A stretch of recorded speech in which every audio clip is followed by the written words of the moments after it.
Sağ tarafı boşaltalım.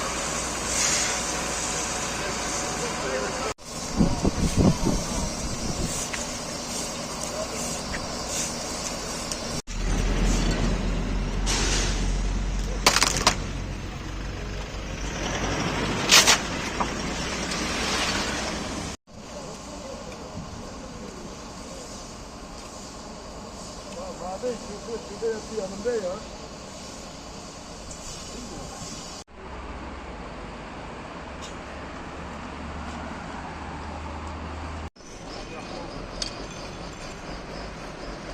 Arkadaşlar şu yoldan çık. Yoldan çık.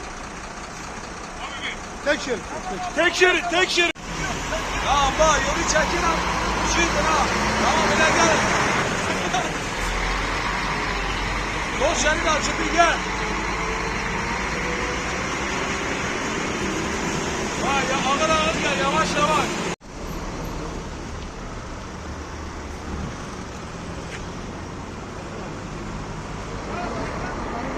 Önüne al, otobüsün önüne, bunu ödeme. Otobüsün önüne alın. Otobüsün önüne al.